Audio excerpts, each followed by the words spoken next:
Hello guys, and welcome to the In the Game Room podcast. Well, it's been almost 2 weeks since I've done a podcast. 2 weeks ago tonight, I was in Chicago at the Little Wars convention on the end of the first day. I just want to say that I had a great time at that convention. It's a great convention. If you live anywhere near the area and you're a miniatures gamer, you really should go. So I have quite a few different things I want to kind of get caught up on tonight. First off, I just want to touch on a topic that I brought up right around the first of the year. I started a podcast talking about my gaming and my leisure time and how it relates to my business, and trying to find a better balance between the two so that I can enjoy my hobbies a little more and things like that. I just want to report that that's going very well. I'm really working hard on balancing my time a little better. I'm devoting a lot of attention to the business, giving it my full effort while I'm at work, but I'm trying to give myself more of a time where, when you're in business for yourself, you're never really off the clock. You're kind of always working. So I'm trying to give myself permission to sort of clock out and have fun. Going off to Little Wars, of course, was a little bit of that. I mean, I do that every year, but this year it was really just all about going there and having a good time and enjoying myself. I didn't really think much about work at all. So as I say, I'm trying to enjoy myself a little more, trying to do more gaming and other hobbies and interests and things like that. And so far it's working out very well. I'm a happier person, I think. I'm having more fun. I'm actually gaming. Right now I'm doing bolt action mainly, but I am actually working on a campaign or a scenario for a 6mm game that I want to run pretty soon. I'm going to talk a little bit more about that in a minute. But yeah, I'm just having more fun. I'm enjoying my hobby, and I think that's really what it's all about. It's no matter what you do for a living, whether you have the greatest job in the world, which I think I do, or you have the shittiest job in the world, whatever you're doing it so that you can enjoy your life at some point. Your off time, your weekends, your evenings with your family, whatever it is, there's a reason why we clock in every day and do what we do. It's so that we can, have some kind of enjoyment. And that's what I'm trying to do. So, that being said, let me get into a couple of things I'm working on. As long as this is sitting right here, I might as well talk about this. I posted on one of the Facebook groups, one of the miniature gaming and modeling groups, a question about diagonal cutters, or some people call them sprue cutters. I have 3 or 4 different kinds in here. I have a couple in the house. I have a rack over here full of needle nose pliers and cutters and things like that. I have a lot of different brands and types of these cutters, and a lot of them frankly suck. What happens with a lot of them is they get, here's an example of one. Here's one that's not terribly nice, and they get kind of loose after a while, and the handles, they'll move independent of each other, and what that does is it causes the blades to mismatch a little. They won't, the blades are supposed to meet perfectly and snip off the part you're trying to cut, and they don't match up very well, and they don't stay sharp very long if they're not real good quality. So anyways, I posted on this group, what is the hands down best sprue cutter, diagonal cutter, whatever. Got a lot of different opinions, of course. It's just like the old Coke and Pepsi argument again. Everybody's got their preference. But one that really caught my eye, actually a good friend of mine, Harold, suggested this one from Tamiya. Tamiya side cutter for plastics is what it's called. Apparently it works well on pewter and other soft materials. I wouldn't use it on any steel rod or anything. But ordered it immediately on his recommendation. This one here just kind of seemed like a really good quality piece, and it wasn't terribly expensive. No, let me rephrase that. it was a bit expensive. That's what I was trying to say. It wasn't cheap. I think that's what I was trying to say. I think it was around 30 bucks. But if it's a good tool and it lasts me, years and years and years, then 30 bucks is not a big deal.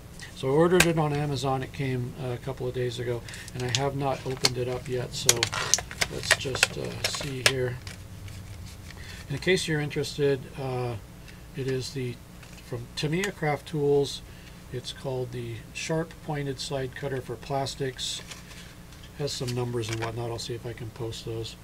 But let's just get some first impressions here. It has a nice action. It has a nice spring in there that reopens it.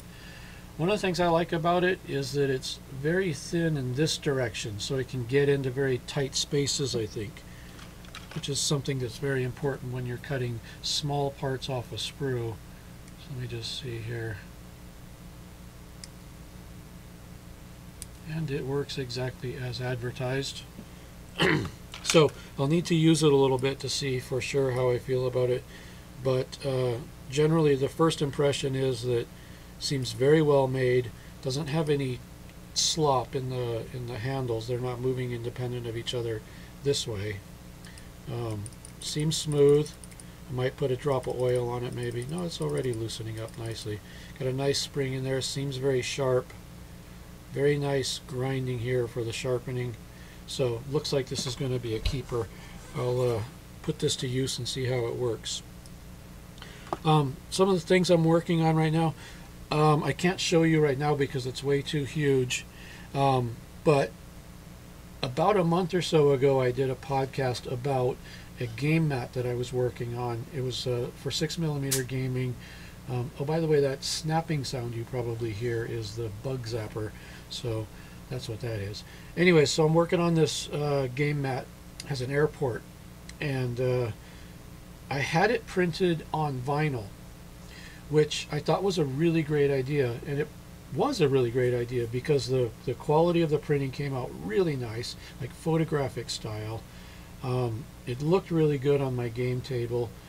The only downside about the vinyl was storage and transportation. A vinyl mat like that has to be rolled up, put into some kind of tube or long box or whatever to be transported. So it gets to be, you have a box that's 40 some inches long, and not real big, but about 40 inches long. So taking it on an airplane, going to a convention, even a local convention, it's just a big bulky thing to carry around. So I really love the fabric battle mats from companies like Cigar Box, printed on like a fleece. So I was playing around with the idea of having this mat printed on fleece. I was kind of shying away from it because I know that when you're printing on fleece, you're not going to get as sharp an image as you would printing on vinyl. It's not going to be quite as photographic quality. But I took a chance and I tried it. I found a company that does printing on fleece blanket material, and I had one printed, and I was blown away by the quality. The image is really, really nice. It's not on the same level as the vinyl, but it's so close that it doesn't matter. And then you add to that the ability to just fold it up, put it in a suitcase, put it in a backpack, throw it under your arm, whatever you need to do to get it to where you're going. That convenience factor is massive. So I'm really happy with the fact that that it came out nice on the fleece material. And so I had a bunch of them made. Well, not a bunch. I had a few made, and I put them on my website for sale. So I'll put a link in the description if you're interested in picking one up. So like I said, I can't show you here. So probably while I was telling you all this, you saw some photos pop up over here to show you how cool it looks. One of these days I'll have a game on that board, and I'll take a lot of pictures and maybe some video and stuff like that. I'm already working on a scenario right now for my imaginary country where the airport is very near the border of another country, and the president flies in for a meeting, and his airplane crash lands. Everybody survives, but the plane is disabled. President is still on the plane, stuck in the middle of the airport, and rebels from the neighboring country come in to try to kidnap him for whatever reason, and then the military from my nation comes along and tries to prevent that from happening. So I have this kind of scenario in my head. I was trying to figure out a scenario where there would be an airplane on the runway and they would be fighting over it, but I had to come up with some kind of plausible scenario to where they wouldn't just blow up the plane. Well, the plausible scenario is the president's on there, so, well, this doesn't work for America right now, but in most countries you wouldn't want to blow up your president. And then the other people don't want to blow him up either because they want to capture him and use him for some sort of, bargaining chip or whatever. So I'll work on that scenario, get that worked out, and I'll play a 6mm war game with that. So other things I'm working on right now, I've been working on some 28mm stuff for bolt action. I'm really having a fun time working on this stuff because it's small enough that it's manageable, but it's big enough that I can see it real well and do a pretty cool job. I'm working on it. This is the German, God, I can't say the name of the thing. I can't say the name of very many German things. It's the Kettentrad or something like that. It's the sort of half-track thing, motorcycle thing. Anyways, so that looks pretty cool. I'll post up a picture of that as well. Working on some artillery, anti-tank gun type things. It's a little 75mm US gun, a 105 US howitzer, and I'm working on a little base for it with sandbags. Just getting started on that right now. Did another of the German machine gun teams. Hope you can see that pretty well on the screen there. Also did a German Pak 40 on a weird little custom base that I made. And that came out really pretty cool. So I've been working on some of those things for the bolt action. I'm going to be running bolt action games at the convention in LA in 2 weeks. They're not going to be official convention events because I work in the dealer room all day, so I'll just come out at night into the open gaming room and set up and run a couple of games out there. So working on that. I've got a little list here of things I'm working on. Oh, I wanted to show you over here. I went yesterday to a hobby shop and cleaned them out of all of their Woodland Scenics pre-made trees. I think I got, this is just the 3 different sizes I bought. There's probably about 20 or so trees, I think 21 trees total. And then I cut these MDF bases. This is a 2-inch base, this is a 3-inch base. And the reason I did that is so that when they're on the gaming table, even if it's not completely flat and level, they won't fall over. And when people are, playing the game and they're reaching and bumping them, they tend to not want to fall over. The bases that came with these trees were tiny little, they were about 1 inch, I think, maybe a little under 1 inch. And they were meant to be glued down to wherever you're placing them, like on your model train layout or whatever. So I knew that wasn't going to work, so I made these little bases, put some ground covering on them, some bushes, and some gamer's grass. I think they came out pretty nice. Like I said, I got about 20 of them, so that's going to be nice. Something else here for a future episode. I picked up when I think I mentioned this when I did the podcast from Little Wars in Chicago. I picked up this Stug, and I'm sure I did mention it. This is going to be a product review pretty soon. I'm going to get on that as soon as I start building the thing. I mean, I pulled it out of the box and looked at it. It looks great. It looks fantastic. I like it. But I really want to build it first before I start talking about, how fabulous it is. I'm impressed with the Rubicon models enough that I became a dealer for them. and now I have the Rubicon models on the gcmini.com website. They're in the bolt action category because that's what they're 28 millimeter or 156 scale. So I added those. As a matter of fact, just today I added I think about 3 or 4 German vehicles, about as many American vehicles, and there was 1 or 2 Russians as well. So we'll be doing that pretty soon. And while I was at the hobby shop yesterday picking up those trees and cleaning them out, I found this fairly cool looking 1/48 scale Testors model of a Mustang.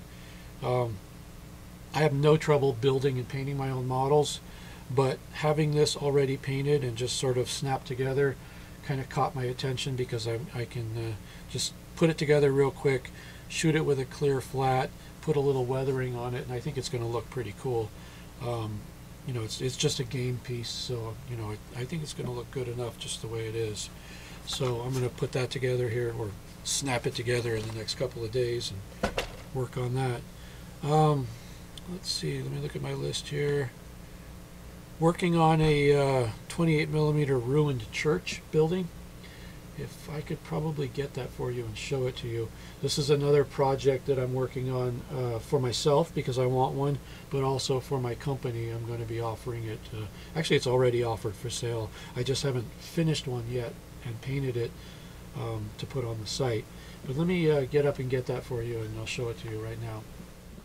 Alright, so here's the model. I have to be careful with it because it's literally just masking tape together right now. I don't have anything glued, so bits are trying to fall off all the time.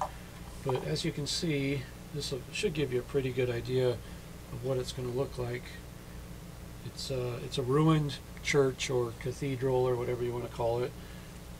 It's got a pretty cool tower at this end over here. It's not in there right now, but there will be a floor up here, which is a perfect place for like a machine gun team or a sniper or something. And then of course there's plenty of room inside to put figures in there and actually play. I'm going to use the Gamecraft Miniatures 28 millimeter park benches and make rows of church pews in here. They were designed as park benches, but if you paint them dark brown, they look perfect like wooden church pews. So this is something I'm working on. It's already on the Gamecraft website. You'll see it there if you're interested in it. I forget what the price is, but it's pretty darn reasonable for what it is. I'll get this glued together, get it painted, start detailing the interior, and get some photos of it up pretty soon. Right now what's on the website is a picture of it just in this shape here, just kind of taped together. So I think that's all I had to cover tonight. I just wanted to make sure that I didn't go 2 full weeks without doing a podcast, and I think we got it covered here. So I'll have another podcast probably next week, and then the week after that is the convention in LA, and I'll have a lot of different bits of content from there. And probably just before the convention in LA, my buddy Chris and I are going to run a game night at a what would you call it, a makerspace. There's a makerspace in Riverside, California called Vocademy, and we're going to start a new program there called Game Night at Vocademy, and I think we're going to do it a couple of days before the convention later this month. So basically a week from next Tuesday, maybe.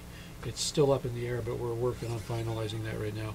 So we're going to run a bolt action game if everything works out as I have it planned, and maybe I'll have some content from that as well. So that's it for now.